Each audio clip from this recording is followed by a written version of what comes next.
말씀을 통해서 생명 역사, 생명 구원의 역사라는 제목으로 말씀을 나누고자 합니다. 이번 주 우리가 강단에서 나눈 말씀이 인생의 세 가지 회복이라는 그런 세 가지 체험이라는 그런 제목이었는데요. 이 체험이라는 것은 결국은 뭐를 얘기하냐면은 하나님의 은혜를 받기 위한 체험을 말하는 거예요. 무엇이든지 성공하려면은 은혜 받으면 되거든요. 사실 우리가 어떤 사람 만났을 때 은혜 받으면 다 해결되잖아요. 이제 그것이 이번 주 강단의 핵심적인 내용이에요. 신앙생활 하는데 제일 중요한 게 은혜라는 거죠. 은혜 받는 일에 우리가 함께 해야 되고, 은혜 받는 것을 소홀히 하면 안 돼요. 그게 이제 다 모든 것이 은혜 받을 때 성공할 수 있고, 은혜를 못 받으면 실패하게 되죠, 인생이. 그래서 그 은혜라는 게 도대체 뭡니까? 영어로 그레이스라 그러잖아요. 은혜를 받는다는 거는 사람에게도 은혜 받을 수 있고 작품에도 은혜 받을 수 있어요. 실력 같은 거, 솜씨 같은 것도 은혜 받을 수 있거든요. 그래서 우리가 이렇게 어떤 사람이나 대상을 딱 볼 때 잠깐 만나는데 기억에 오래 남는 그런 사람 있죠. 또 그걸 잠깐 먹었는데 뭔가 이렇게 내 마음속에 굉장히 기억이 되는 그런 내용이 있잖아요. 음식들도 마찬가지고 어떤 영화라든지 작품이라든지 이런 거 딱 한번 제대로 된 거 보면요. 음식도 그래요. 유광수 목사님이 늘 조은택 목사님 얘기 많이 하셨는데 나 그거 듣고 은혜 되더라고. 마크로라 그래가지고 생선회 있잖아요. 생선회.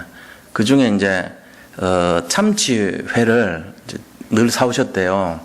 그래가지고 참치회를 호텔에서 잘한다라 그러면서 먹어보라 그러면서 친구니까 그걸 이제 먹었대요. 먹었는데 그냥 자기 이렇게 그냥 서울에서 사온 건데 먹었다는 거죠. 그냥 이게 주니까 먹었죠. 근데 그렇게 느낌이 남는다든가 이런 거 없었대요, 그때는. 그런데 이제 이 참치회를 진짜 제대로 하는 데 가서 먹어봤다는 거죠.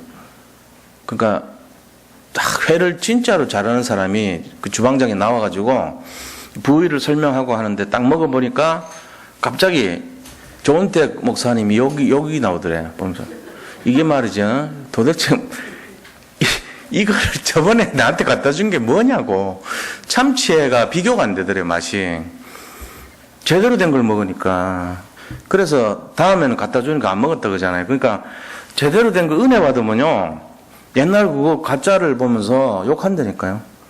그렇잖아요. 우리가 냉면 한 그릇을 먹더라도 진짜 제대로 된 거 먹으면은 지금까지 먹었던 거는 냉면 아니다 이래 나오잖아요. 똑같은 거예요. 뭔가 우리가 숨어 있는 보물을 찾는 식으로 이 세상에는요, 많이 이렇게 숨어 있어요. 숨겨져 있어. 그런데 어떤 사람들이 와서 그거를 딱 보고 진짜 그 속에 담겨 있는 뭔가를 딱 제대로 만났다 그러면은 그 은혜를 받게 돼 있다니까요. 그러니까 복음의 은혜를 받아야 되지만 세상 것도 그렇다는 얘기예요. 구현아 원장 얘기 자꾸 해서 그렇지만 그렇잖아요. 처음에 딱 접했는데 유광수 목사님이 은혜를 받은 거예요. 그 나이 어린 25살짜리가 실력이 있는 게 딱 느껴지더라는 거지. 그래가지고 돈 얼마를 지원을 해줬잖아요. 그거 가지고 서울 와가지고 진출했는데 처음에 어려웠는데 방을 조그마한 걸 하나 이제 월세식으로 해갖고 이제 시작을 한 거예요. 처음에 2명이 시작을 했는데 이 아이들이 거기서 공부를 잘하는 애들이에요. 못하는 애들이면 느낌이 없는데 잘하는 애들이 제대로 된 선생님을 만나면 느낌이 뭐죠? 이 사람 보통 사람 아니다 느낌이 대부분 오는 거예요. 그래서 그 다음 주에 5명 데려왔더래. 그래가지고 7명 됐는데 또 했어요. 했는데 이 아이들이 또 은혜를 다 받은 거예요. 이 선생님한테 하면 되겠다. 이 은혜를 받은 거죠. 그 다음 주 10명을 데려왔더래요. 그러고는 그 다음에 학부모들이 모여가지고 애들 소리 들어보니까 이거 보통 선생 아니다 이래가지고 여기 좁은 데서 어떻게 하냐. 그래서 자기들끼리 돈을 모아가지고 학원 빌리라고 전세 자금 만들어줬다잖아요. 우리가요, 정말 아무것도 없어도 상관없어요. 실력 있으면 돼요. 세상 사람도 그래요. 낭중지출한 게 그런 거거든. 주머니 속에 송곳은 언제든지 뚫고 나오게 돼 있어요. 아무리 감춰도 안 돼. 천을 뚫고 나오게 됐다는 실력은.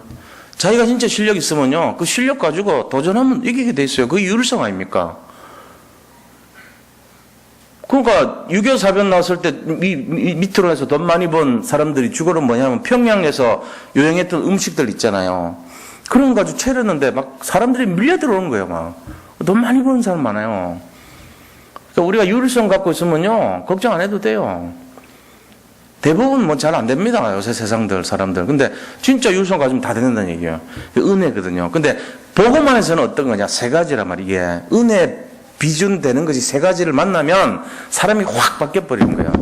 그걸 찾아야 된다니까. 그 첫째가 뭐냐? 모세가 이 바뀐 이유를 우리가 천천히 보니까 모세가 호렙산에서 하나님의 능력을 보고 나서 바뀐 거예요. 하나님 능력 체험해버리면 은혜가 임하거든요. 그게 호렙산 체험이고 출애굽 체험이고 홍해 체험이란 말이에요. 모세가 그걸 딱 보고 나서 그 다음부터는 뭐 어떤 이유를 대질 않았어요. 왜? 은혜가 임해버리니까 남이 뭐라 그러든지 오직 하나님 돼버린 거죠. 뭐. 그 다음에 두 번째는 영적 사실 체험하면 돼요. 언약궤 속의 비밀을 체험하고, 그 다음에 그 속에서 만나와 메추라미를 떨어뜨린 하나님의 영적인 비밀을 체험하고, 세절기를 지키라 그랬는데 그 세절기 의미를 다 깨달았고 나니까 영적 세계가 보이는 거예요. 아, 6월절은 구원을 나타내는구나. 오순절은 성령의 역사구나. 구원을 나타낸다면 천국 지옥이 있다는 얘기거든요. 그 다음에 이 오순절이라는 것은 성령이 있고 악령이 있다는 얘기거든요. 그 다음에 수장절이라는 것은 천국 있고 지옥이 있는 거잖아요. 그러면 구원이라는 것은 뭡니까? 구원받는 사람이 있고 멸망받는 사람이 있다는 거 아닙니까? 그러니까 이게 영적 세계에 대한 거죠. 그거를 깨닫는 거예요. 세절기를 하면서. 그러니까 우리가 이런 영적 사실을 체험하면 은혜가 딱 임하는 거죠. 아이들에게도 마찬가지예요. 이 은혜를 딱 임한 아이들은요, 달라집니다. 진지합니다. 뭐 오라 말라 말할 필요가 없어. 이게 진짜인데 뭐. 이거를 가까이 하게 돼 있죠. 우리가 가서 기 잡아서 끌고 오는 게 물가로 데려간들 됩니까? 변화가 안 돼요. 이유가 뭔지 아세요? 이 능력 체험과 이 사실 체험을 안 했던 거예요. 아무래도 안 돼요. 근데 아무리 둔한 사람이라도 이 능력을 진짜 체험해버리면 은혜가 임할 거 아닙니까? 그럼 싹 변해요, 사람이. 바울도 마찬가지 아닙니까? 다메섹에서 하나님 만나가지고 예수님 직접 만나서 은혜 체험한 거예요. 다메섹 체험을 한 거죠. 그때부터 변화된 거 아닙니까? 그 고집쟁이 바울이 완전 바뀐 거예요. 세 번째 체험이 뭐죠? 언약을 전달하는 체험을 해본 거예요. 아, 여호수아가 이렇게 바뀌었고 갈렙이 이렇게 바뀐 걸 모세가 몰랐겠어요? 다 알았지. 자기 따라다니던 사람들이 변화된 걸 자기가 몰랐겠어요? 다 알았단 말이에요. 나중에 보니까 똑같은 역사가, 모세하고 했던 똑같은 역사가 일어나니까 이 언약 전달하는 체험을 모세는 하고 그거를 본 거예요, 미리. 하나님이 분명히 살아계신 거 맞구나. 하나님 어떻게 저렇게 변화를 시키는가. 이게 은혜가 딱 돼버린 거 있죠. 아무리 여기에 독하고 고집세고 지밖에 모르는 사람도 여기 앉아가지고 말씀에 은혜를 받아버리면 그때부터 달라져, 인생이요. 그래서 말씀 듣는데 자꾸 가까이 가야 돼요, 우리가. 안 그러면 자꾸 옛날 체질 나와서 부정적 됩니다. 사람 자체는요, 태어나면서부터 계속 마귀의 아들 그랬잖아요. 너희 아비 마귀는 그랬으니까 마귀 아들로 태어난 거예요, 우리가. 언제 바뀌어요? 은혜 받아가지고 믿을 때 바뀌죠. 예수님 영접할 때. 영접하는 자, 곧 그 이름을 믿는 자들에게는 하나님의 자녀가 되는 권세를 주셨으니 그때 바뀌는 거예요. 너희 아비 마귀에서 하나님 자녀가 된단 말이에요. 마귀를 꺾은 다음에. 우리가 이 원리를 모르면 맨날 체질이요. 부정적인 체질, 내중심 체질, 세상 중심 체질, 성공 중심 체질, 그거밖에 몰라요. 그게 뭔 말이냐? 개돼지 같은 인생 이런 거예요. 그렇게 얘기를 안 해서 그렇지. 개 같은 인생, 돼지 같은 인생, 동물 같은 인생처럼 산다는 거예요. 먹을 거 없나 해갖고 맨날. 개는 맨날 하루 종일 24시간 생각하는 게 몇 가지 안 돼요. 먹을 거 없나? 이쁜 강아지 없나? 그거밖에 생각 안 해. 그리고 힘들면 잠잘 때 없나? 주로 그 생각하고 잔다니까, 24시간. 걔가 맨날 생각하는 게 그거예요. 냄새 맡으면서 분석해. 이렇게 탁 하면서. 맨날 이 영역을 누가 차지했는가. 오줌 누면서. 그 나발이 그거 확인하는 거거든. 여기에 내보다 센 애가 있나 없나, 그거. 그러니까 그런 인생이란 말이에요. 거의 육신적인 인생. 쉽게 얘기하면 그런 인생 된다는 거죠. 근데 거기서 영적인 인생으로 바뀌려면 은혜를 입어야 돼요. 그때 이제 제대로 된 거죠. 오늘 이 얘기가 서론입니다. 그럼 오늘 본론은 뭡니까? 오늘 본론의 내용은 지금 요셉이요, 형들의 영적 상태를 보니까 참 답답한 거예요, 지금. 왜요? 지금 이제 창세기를 마무리하면서 50장에 나왔는데, 요셉 인생 전체를 보면서 이제 아버지 야곱이 돌아가신 거예요. 돌아가실 때 이제 이 147세였거든. 요셉은 110살에 죽었어요. 아버지 야곱은 147세 죽었죠. 했죠. 그 우리가요, 이제 점점 줄어들어요. 사는 게. 근데 야곱이 이제 죽을 때 뭐라고 예언했습니까? 지난주 제가 얘기했잖아요. 죽고들랑 여기서 장사 지내지 말고 우리 조상이 있는 저 막벨라 굴 가서 거기서 장사 지내라고. 그 영적인 유언을 했죠. 그랬는데 이거를 이제 그대로 지키는 일을 치르고 나서 그 형들의 반응입니다. 형들이요, 자기들 겁이 나는 거예요. 그동안 아버지가 있으니까 요셉이 원수 안 갚았는데 아버지 돌아가셨잖아요. 그리고 이제는 원수 갚으면 어떡하지? 걱정이 되는 거야. 왜 원수 갚으면 걱정되냐? 아버지 있을 때야 아버지 얼굴 봐서 이렇게 안 했지만 지금 요셉은 굉장히 권력이 있단 말이에요. 그러니까 명령 한마디만 내려 저것들 다 집어넣고 죽여버려 이러면 끝나는 거잖아요. 그 너무너무 무서운 거예요, 지금. 이제 그런 상황이라는 거죠. 그래서 그때 첫 번째입니다. 선으로 바꾸시는 하나님입니다. 악을 선으로 바꾸는 거죠. 선으로 바꾸시는 하나님입니다. 자, 15절 보니까 요셉의 형제들이 그들의 아버지가 죽었음을 보고 말하되 요셉이 혹시 우리를 미워하여 우리가 그에게 행한 모든 악을 다 갚지나 아니할까 하고, 자기들이 행한 옛날에 그 요셉 팔아먹고 요셉을 막 죽이려고 그러고 했던 그거 원수 갚지 않을까 하고 불안해하는 거예요, 지금. 불안해가지고 말을 합니다. 그렇게 하는데 이게 지금 왜 그런지 아세요? 요셉이 일단은 창세기 45절에 근심하지 마소서, 당신들이 나를 팔았으므로 두려워하지 마소서 그랬잖아요. 이는 하나님께서 당신들 앞서 나를, 당신들과 민족을 구원하시려고 나를 앞서 버린 것입니다. 걱정하지 말라고 미리 얘기해서 끝냈거든요. 마음 같아요. 구원받아 놓고 맨날 불안해 하는 거랑 똑같은 거예요, 이게. 우리가 한번 구원받았으면 끝났잖아요. 그래 놓고 뭐 합니까? 아이고, 하나님 나 죄 지은데 이거 되나? 안 되나? 이런 거랑 똑같은 거예요. 십자가에서 예수 그리스도가 이미 우리 죄를 다 끝냈는데도 불구하고 얼마나 불안하게 사는 거야. 이거 내가 진짜 이거 해결된 거 맞나? 이러면서 맨날 그 모습이랑 똑같은 거래요, 우리가. 여기서요, 뭐가 없어서 그러냐? 사자에 대한 확신이 없는 거예요. 자기 죄가 끝났다는 거에 대한 확신이 없어요. 그러니까 날마다 전전긍긍하는 인생이라. 로마서 8장 1절 2절에 뭐라고 되어 있습니까? 그러므로 그리스도 예수 안에 있는 자에게는 결코 정죄함이 없나니, 그리스도 예수 안에 있는 이는 그리스도 예수 안에 있는 생명의 성령의 법이 죄와 사망의 법에서 너희를 해방하였음이라 그랬습니다. 해방된 줄 믿으시기 바랍니다. 우리 믿어야 돼요, 진짜로. 그런데 실제적으로는 뭐합니까? 잘못한 거 이렇게 생각하고 누가 지적하고 이러면요, 막 괜히 불안하잖아요. 내가 잘못한 거 많은 것 같은데, 잘못이 많기는 뭐가 많아요? 뭔 잘못이 그래 있습니까, 또? 없어요. 복음 안에서는요, 큰 잘못 없어요. 다 끝났어요. 우리가 짓는 죄는요, 사실은 별거 아니에요, 전부 다. 어떻게 보면은.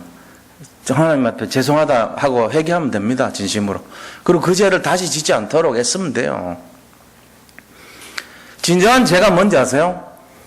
죄라고 하는 거는 요한복음 16장 9절에 나와 있어요. 진짜 죄라는 거는, 이 죄는 뭐냐면 하말티아라는 것이 죄입니다. 그 죄라는 것은요, 이 관역을 벗어나다는 뜻이에요. 그럼 이 관역이 뭐죠? 복음을 말하는 거예요. 그리스도를 말하는 거예요. 그리스도를 떠난 것이 죄입니다. 그리스도를 안 믿는 게 죄란 말이에요. 그래서 예수님이 직접 말하셨어요. 요한복음 16장 9절에 보면은 죄에 관하여서는 너희가 나를 믿지 않는 것이요, 이래 돼 있다니까. 죄라는 것은 예수를 믿지 않는 게 죄예요. 근데 어떤 사람들은 어제 내가 술 한잔 했는데요, 그게 죄라면 죄겠죠. 죄 아닙니다, 근본적으로. 예수 믿습니까? 물어보면 예수 믿죠. 근데 술 했습니까? 술 한잔 했어요.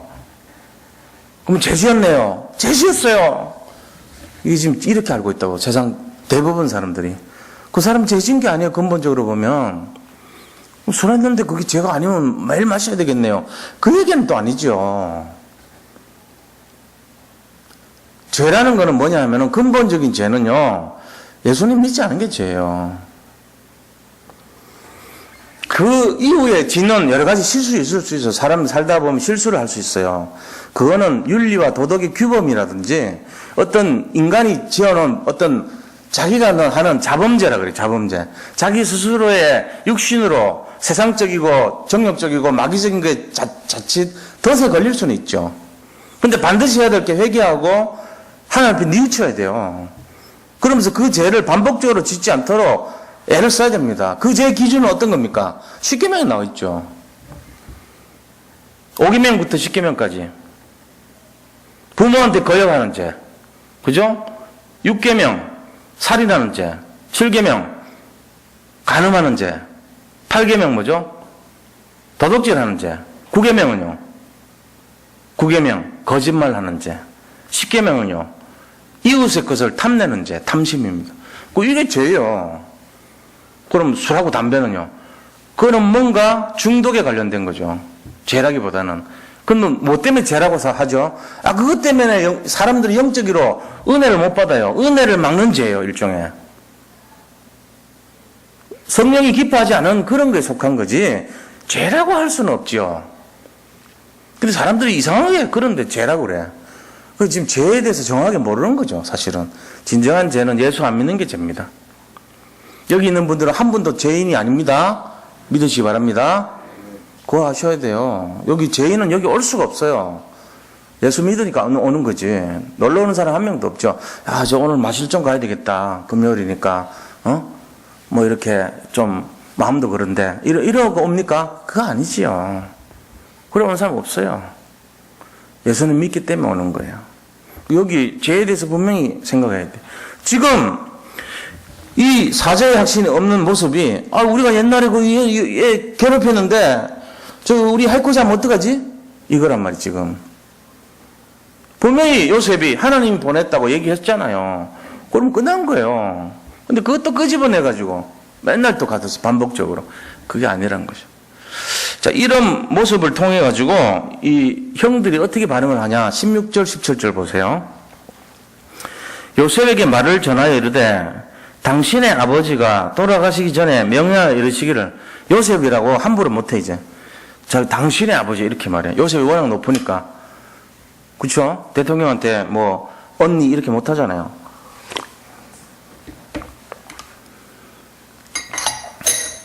당신의 아버지 야곱이 유언을 남기기를, 이 말이에요.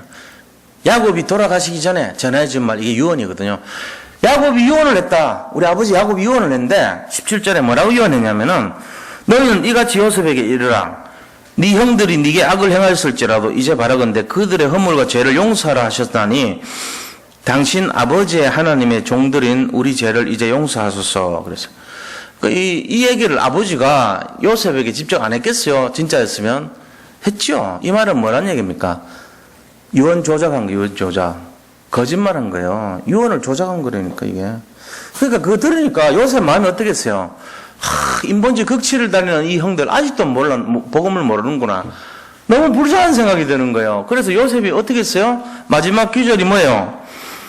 요셉이 그들이 그에게 하는 말을 들을 때 울었더라. 이 우는 마음은 어떤 마음이냐면 애통할 마음이에요. 참 불쌍하다 형들.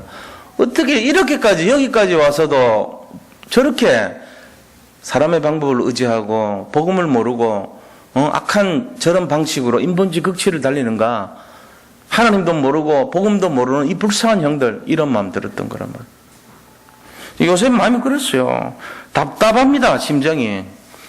그래서 믿는 요셉, 복음으로 각인된 요셉은 어떻게 반응을 했냐면은 19절에서 21절에 반응을 합니다. 이 불쌍한 형들을 보고 거짓말 하지 마세요. 내가 들은 적이 없는데 왜 말을 지어내요? 옛날에 안 그래도 기분 나빠서 원수 갚으려고 했는데 이제 거짓말까지 하다니 잘 됐군요. 여봐라! 당장 잡아 넣어라! 형들. 이렇게 얘기 안 했어요. 그렇게 안 했다니까. 우리 같으면 그랬을 수도 있어요. 근데 그렇게 안 했어요. 19절부터 보세요. 요셉이 그들에게 이르되 두려워하지 마소서. 내가 하나님을 대신하리까. 겁내지 말라는 거. 내가 무슨 하나님입니까? 내가 원수 갚을 능력이 어디 있습니까? 나도 똑같은 사람인데 내가 뭔 자격으로 형들을 내가 심판하겠습니까? 아닙니다. 걱정하지 마세요. 이런 거예요. 참 괜찮은 사람이에요, 요셉은. 그러면서 20절에 보니까 당신들은 나를 헤아려 하였으나 하나님은 그것을 선으로 바꾸셨다는 거예요. 선으로 바꾸사 오늘과 같이 많은 백성의 생명을 구원하게 하시려 하셨나니. 하나님의 목적이 뭔가를 딱 얘기한 거예요. 당신들이 그렇게 했지만 하나님이 이걸 선으로 바꿨다는 거예요. 선으로 바꿔서 오히려 많은 사람 살리는 기회로 주셨다는 거예요. 우리는 볼 때 그것이 굉장히 어려움이고 위기다 생각하지만 하나님은 그거를 정말로 축복으로 바꾸는 능력이 있는 분이라는 얘기를 하는 거예요. 그래서 선으로 바꾸신 하나님이 아닙니까? 지금 우리 눈앞에요. 어떤 문제와 사건과 그런 어려움이 발생한다 할지라도 우리가 이거를 본질을 딱 들여다보면 믿는 사람은 전부 합력해서 선을 이루고 하나님이 그거를 바꾸는 전환점이 될 수 있어요. 그러니까 뭐가 제일 중요하냐면은 사건을 보는 영적인 해석이 중요한 거예요. 영안이 열려야 돼요. 그래야지 성령인도 받을 수 있죠. 안 그러면 자기 주장대로 해버리거든요. 자기 생각대로. 그래서 제가 이제 목회자로서 제일 어려운 마음이, 두려운 마음이 뭐냐면은 내가 막 결정할 때요. 내 자아가 결정하려고 할 때. 그때가 좀 겁이 나요. 솔직한 얘기로. 하나님이 인도하신 게 확실하게 딱 느껴지면은 부담이 없어요. 근데 제가 막 결정할 때가 있어요. 어떨 때 보면. 그럴 때, 이거 아니지 않냐. 그럼 영락없이 틀려요. 그러면 안 된다니까. 우리가 진정한 성령 인도는 뭐냐면요. 확신이 있어야 돼요. 이 사건과 문제에 대한 핵심에 대해서 하나님의 계획을 내가 분명히 확신을 가지고 잡을 때 흔들리면 안 돼요. 그때는. 누가 뭐라 그래도 괜찮아요. 그거는. 내가 믿는 믿음이 맞는 거예요. 그거는. 근데 그 마음이 없을 때 자꾸 헷갈린단 말이에요. 자꾸 불안하고. 그러면 안 되죠. 지금 형들이 그런 게 없었던 거예요. 그러니까 요셉이 다시 확신을 시켜줍니다. 형들, 내가 무슨 하나님입니까, 내가. 그러면서 하나님이 이걸 오히려 선으로 바꿨지 않습니까? 그래서 하나님 목적을 보니까 더 많은 우리 민족들이, 이렇게 많은 사람들이 70명이었는데 이렇게 수많은 사람이 여기서 구원받았지 않았습니까? 지금 그 얘기 하는 거예요. 그래서 결론적으로 21절에 당신들은 두려워하지 말라는 거예요. 그리고 무슨 내가 원수 갚을 자격이나 있습니까? 없다는 거예요. 하나님이 오히려 그거를 축복으로 바꿨는데 뭐 걱정합니까? 걱정하지 마세요. 이렇게 얘기하면서 내가 당신들과 당신들의 자녀를 기르리이다. 내가 오히려 보호해 주겠다는 거예요. 그렇게 하면서 그들을 간곡한 말로, 진심 어린 간곡한 말로 위로하였더라. 위로해 주는 거예요. 요셉은 위로를 했어요. 오히려 상황을 보면서 우리가 이거를 통해서 뭐를 이해를 해야 되냐면은 복음으로 모든 것을 해석하는 요셉의 태도를 봐야 됩니다.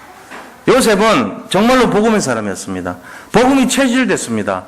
각인됐습니다. 뿌리 내렸다는 걸 알 수 있죠. 전혀 교만한 마음이 들지 않아요.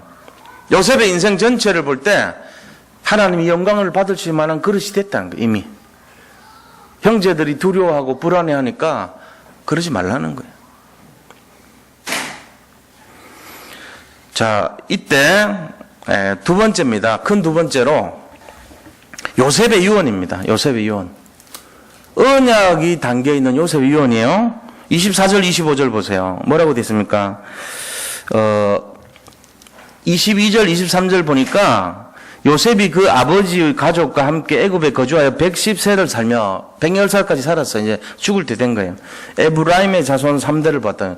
에브라임과 므낫세 아닙니까? 근데 이제 에브라임이 이 동생이고 므낫세 형인데 에브라임 더 축복해 줬잖아요. 그러니까 이 에브라임이 3대를 내려올 정도니까 한 세대는 30년으로 봐야 돼요. 그러니까 자기 대에서 90세 정도가 90년 정도가 지나간 거예요. 그렇게 해서 므낫세 아들 마길의 아들들도 요셉의 스라에서 양육되었더라. 그러니까 이제 이런 상황들이 이렇게 일어났던 거죠. 그런데 요셉이 그 형제들에게 말을 합니다. 나는 죽을 것이나 하나님이 당신들을 돌보시고 당신들을 이 땅에서 인도하여 내사 아브라함과 이삭과 야곱에게 맹세하신 땅에 이르게 하시리라. 자기 마지막을 이렇게 표현하는 거예요. 가나안으로 다시 돌아갈 수 있을 것이다 얘기합니다. 그렇게 하면서 25절에 요셉이 또 이스라엘 자손에게 맹세시켜 이르기를 하나님이 반드시 당신들을 돌보시리니 당신들은 여기서 내 해골을 메고 올라가겠다 하라 하였더라 그렇습니다. 해골을 메고 가라는 거예요. 그냥 가지 말고 당신들 여기서 나갈 때 다시 말하면 출애굽이 당신들 모세를 통해서 출애굽 역사가 있을 것이니 딱 예언하는 거 있죠. 죽을 때 이스라엘 민족들이 다시 애굽으로 돌아가서 이 가나안으로 돌아갈 것이다. 그래서 그때 갈 때 내 해골 가져가라는 거예요. 지금은 여기서 장사 지내지만 아버지는 직접 내려가서 장사 지냈고 요셉은 장사 지내놨다가 모세를 통해서 출애굽할 때 가져가라 그랬잖아요.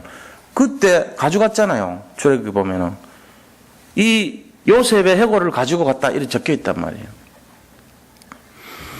그러면서 26절에 요셉이 110세의 죽음에 그들이 그의 몸에 향재료를 넣고 애굽에서 입간하였더라. 일단 애굽에서 장사는 지냈어요. 나중에 출애굽할 때 이 요셉이 있던 때로부터 몇 년 뒤냐? 300년 뒤래요. 그 400년 동안 애굽에 종사를 했잖아요. 그 지금 110세니까 거의 요셉이 나이 30세부터 뭐 했습니까? 17살 때 와가지고 거기 한 100년을 살았단 말이에요. 그 300년 동안 뒤에 요셉 간 가지고 간 거예요. 요셉 육을 가지고. 400년 뒤에. 400년째. 그러니까 우리가 이런 내용들을 보면은 요셉의 유언 내용이 뭐냐? 언약을 잡고 언약의 행보를 놓치지 말라는 거예요. 요셉이 간곡하게 부탁한 게. 믿음의 유언을 남기고 자신의 해골을 이스라엘 고향 땅에 있는 막벨레굴에 묻어달라고 부탁합니다. 이 요셉은요, 언약의 사람이었다는 것이 증명이 되죠. 그러면서요, 히브리서 11장 22절에는 믿음으로 요셉은 자기 해골을 위하여 명하였다 이래 돼 있어요. 믿음으로. 그러니까 요셉이 그렇게 했던 이유는 믿음이었다는 거예요. 자기 믿음이 있었기 때문에 그걸 가져간 거예요. 그래서 히브리서 11장 26절에 요셉에 대한 내용이 나오는데 그들이 이제는 더 나은 본향을 사모하니 곧 하늘에 있는 것이라.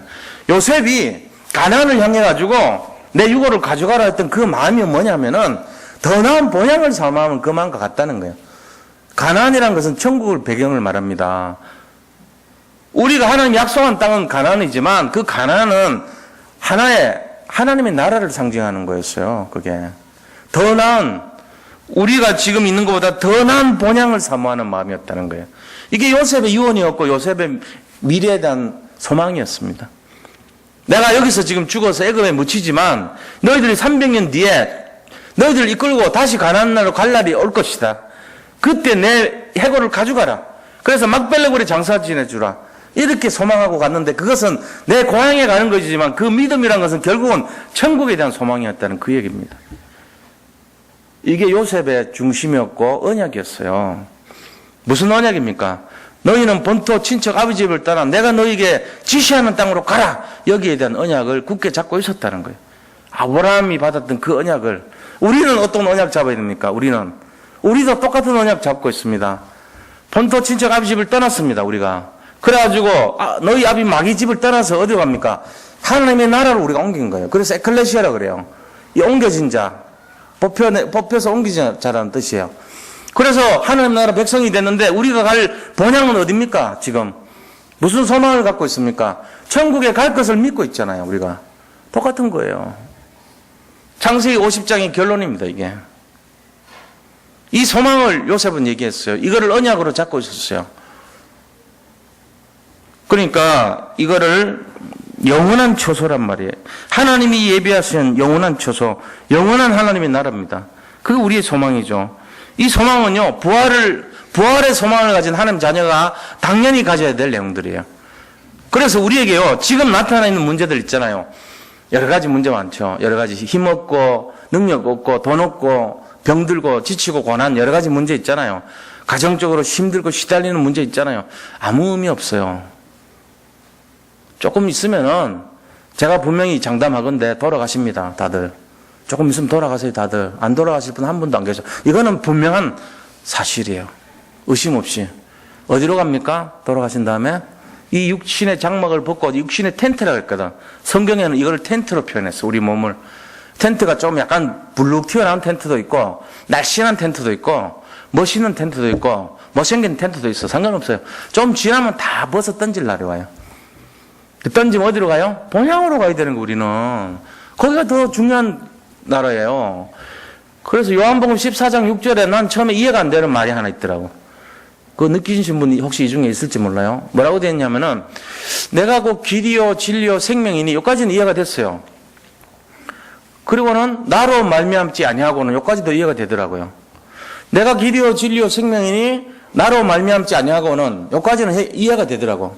근데 아버지께로 올 자가 없는 이라 그래 되어 있더라고. 제가 볼 때는 아버지께로 갈 자가 없는 이라 그래 돼요. 근데 왜 올 자가 없는 이라 그러지? 예수님이 문법을 모르시나?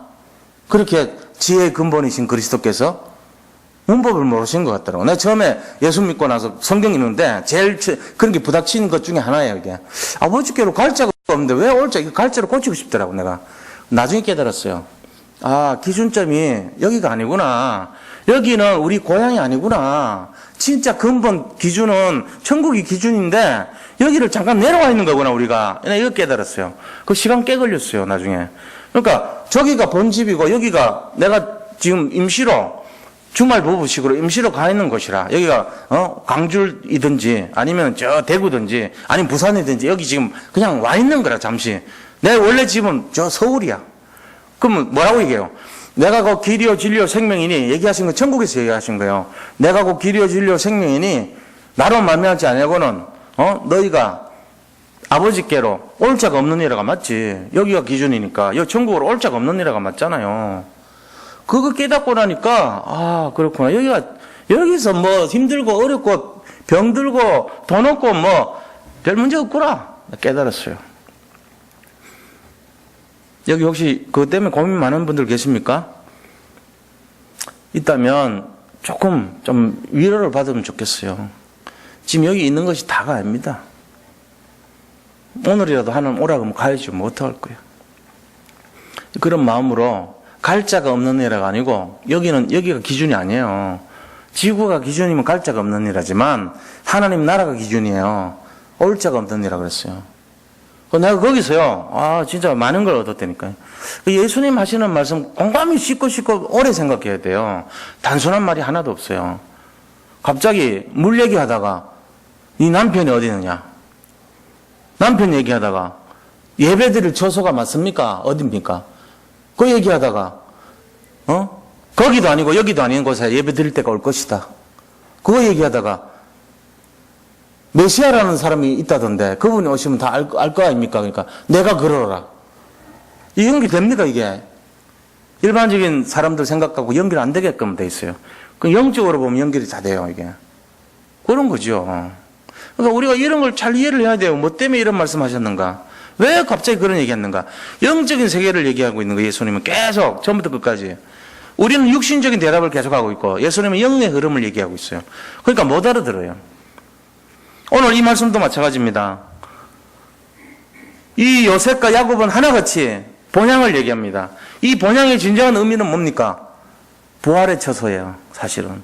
우리가 다시 회복돼서 가야 될 진정한 처소, 우리의 목적지란 말이에요. 우리가 가서 살아야 될 영원한 장소란 말이에요. 거기가 기준이죠. 잠시 여기서 잘 살든 못 살든 뭘 하든 무슨 상관이 있어요. 제가 금방 알아듣게 얘기해 볼까요? 우리가 다 개라고 생각해 보자고. 인분을 많이 저축을 하든 못하든 뼈다귀를 많이 모아놨든 못 모아놨든 뭐 그렇게 대단해요 그게. 우리가 볼 때 하나님 입장에서 볼 때 뭐 그거 많은 뭐하냐 이거 적당히 먹다가 와 별로 좋지도 않은 거 그거 많이 모았다고 자랑해. 인분 많이 모아놨다고 뿌듯해 가슴이. 그걸 좋다고. 사람이 보면 어휴 야 정신 차려 그냥 적당히 먹다가 와 그냥 별로 좋지도 않아 냄새나고 이럴 거 아니에요. 그러고 있다니까 우리가. 영원한 거 아닙니다. 이 땅에 소망 두지 마세요. 여기서 진짜 소망은요 사람 살리는 데 소망 두셔야 돼요. 본질을 잡으셔야 돼요. 그거를 하루라도 살 수 있을 때 복음 전하고 말씀 전하고 사람 살리고 힘주고 정말로 세워주고 그거 하는 거에 전력을 해야 돼요. 결국은 하나님 나를 통해서 은혜를 전달해 주는 사람이 돼야 돼요. 그러면 끝나죠. 저는 산업하시는 분들이 우리 복음 갖고 있는 사람들은요, 은혜의 메이커라고 생각합니다. 그분이 갖고 있는 달란트가 있잖아요. 거기에다 하나님 성령 역사가 합해지면요, 100배, 1000배, 만배로 나타나요. 레위기 26장 보니까요, 너희가 가진 능력에 처음에 5이 100을 감당한대요. 그 다음에 그 100이 500이 만을 감당한대. 우리가 10,000명 감당할 능력이 있는 사람들이에요. 그런 힘을 가지고 싸워야죠. 내가 갖고 있는 달란트에다가 하는 능력이 임해져 버리면 30배, 60배, 100배란 말이에요, 바로. 그리고 1000을 감당하는 능력이 생기고요. 그러니까 거기에 대해서 흔들리지 마세요. 그 힘을 가지고 하는 거예요. 당당하게. 승리하시기 바랍니다. 우리의 소망은 여기 있는 것이 아닙니다. 결론적으로 말씀드리면요, 용서와 화해의 삶을 살았다는 거예요. 요셉의 모습은요, 누구를 미리 예표한 줄 아세요? 그리스도 모습이에요.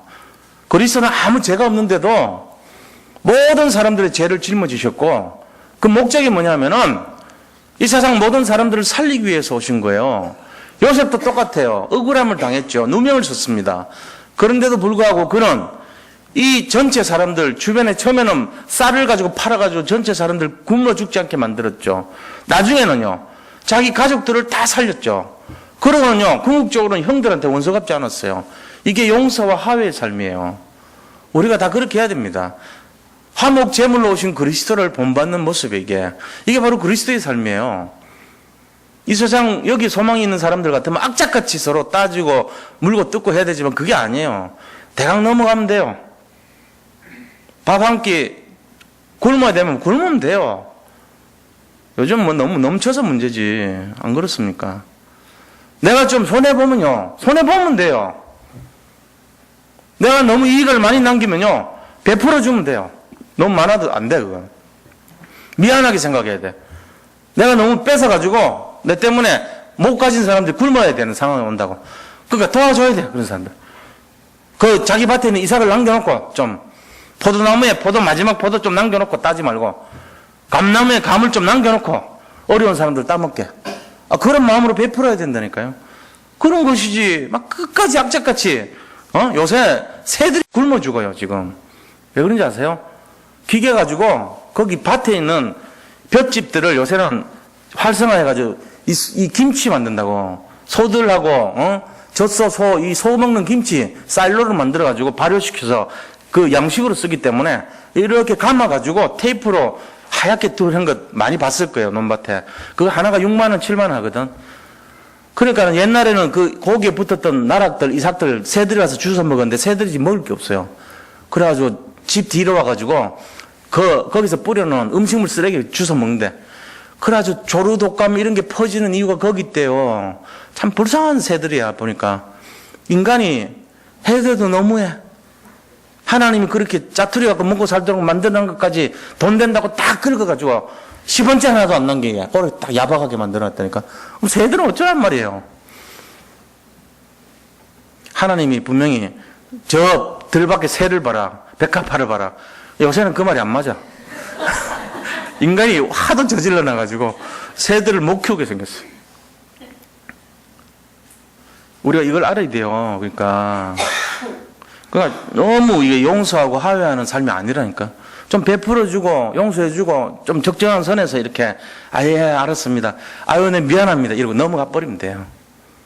그렇게 하시기 바랍니다. 복음은요, 알지만 따지지 않는 태도를 말할 수도 있습니다. 진짜 복음은요, 좀 손해를 보는 듯 이렇게 모른 척 넘어갈 수도 있는 그게 복음이에요.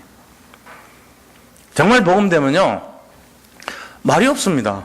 내가 다 알아. 사정도 알고 내용도 알고 전부 다 알아.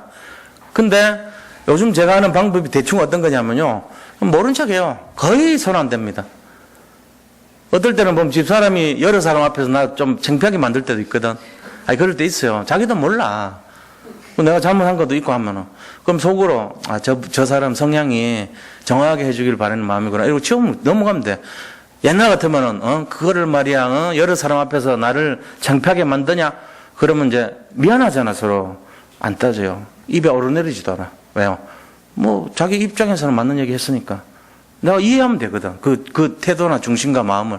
그러면 되지. 그걸 가지고 또 시비 걸면은 저쪽에서는 분명히 내가 뭘 잘못했는데 맞는 얘기 했잖아 이럴 거 아니에요. 그럼 내가 아니 말이야 남자 얘기했는데 뭐 어딜 이러고는 서로 왔다 갔다 한다니까.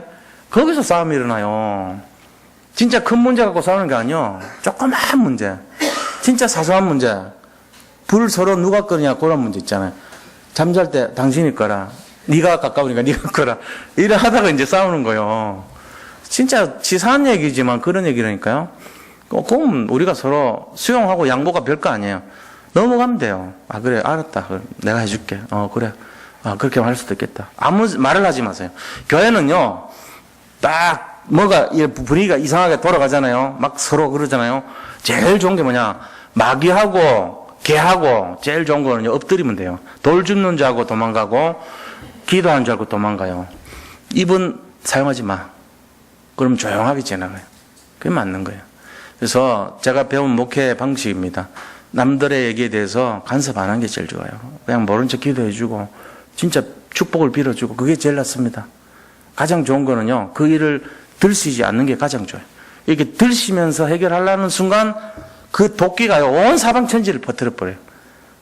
그래서 내가 그거 여러 번 당해봤거든. 그래서 이제 안 해. 나 무슨 얘기로 나를 괴롭혀도요. 그냥 모른 척 합니다. 뭐 그럴 수도 있겠다고 치워버립니다. 우리 이걸 알아야 돼요. 왜 그러냐. 우리 정체성은 우리는 그리스도를 닮은 자입니까? 우리는 하나님 자녀고요. 우리는 화평케 하는 자입니다. 그리고 우리는 뭐냐. 용서하고 화해하는 자입니다. 피스메이커예요. 트러블 메이커가 아니고 피스메이커란 말이에요. 그러니까는 별 중요한 게 아니면 다 넘어가 버리면 돼요. 그럴 수도 있겠다. 뭐 저 사람이 그럴 수도 있겠다 이러고 그게 맞는 거죠. 제가 아예 그래요. 아예 너무 그러니까 좀 답답할 정도로 대화를 안 할 정도로 그렇죠.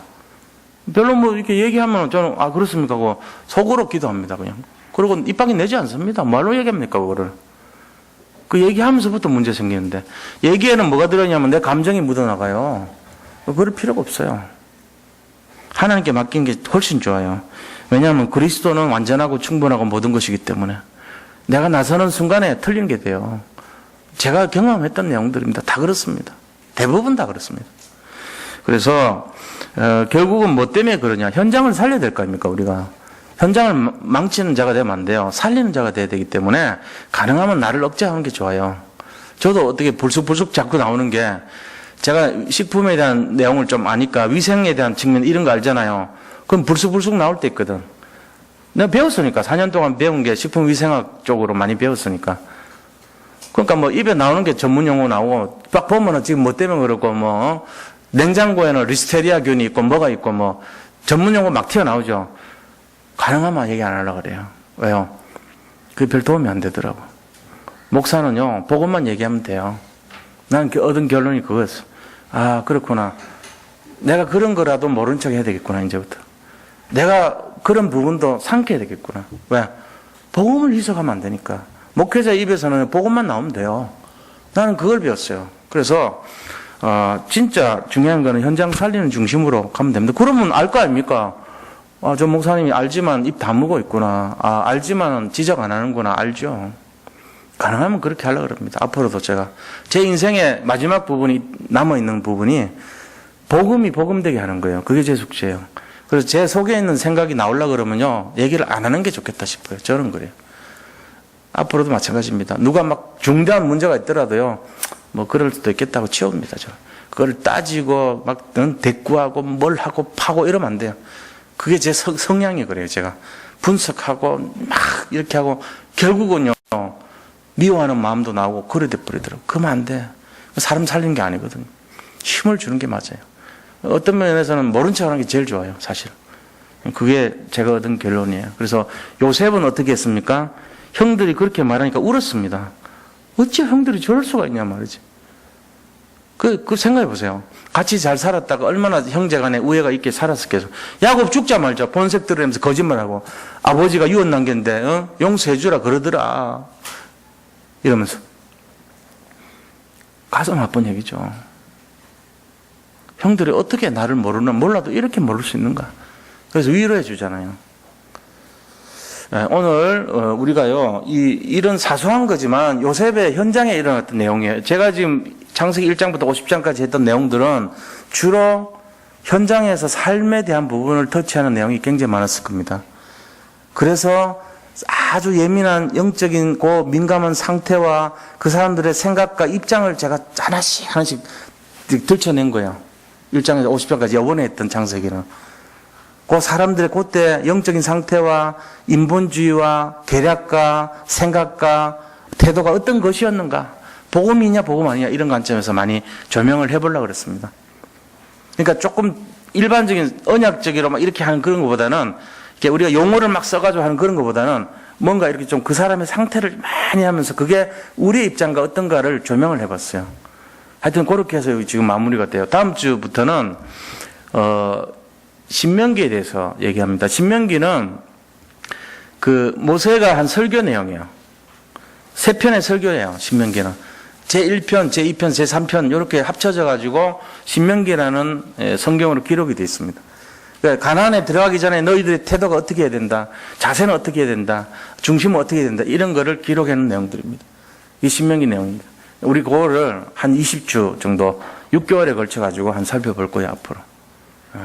그렇게 해서 신명기를 정리를 하고 신명기가 끝나고 나면은 또 그 다음 단계로 인도를 받고, 저는 성경 66권을 한번 다 해보고 싶어, 제 목회 시간 동안에. 그래가지고 지금까지 했던 거 말고 좀 다른 거, 창세기, 출애굽기, 이제 이번에 이제 신명기 들어가고, 그리고 여호수아 했죠. 창세기 있고 출애굽기 했죠. 그 다음에 사복음서 했죠. 사도행전 했단 말이에요. 그리고 옥중신서 했죠.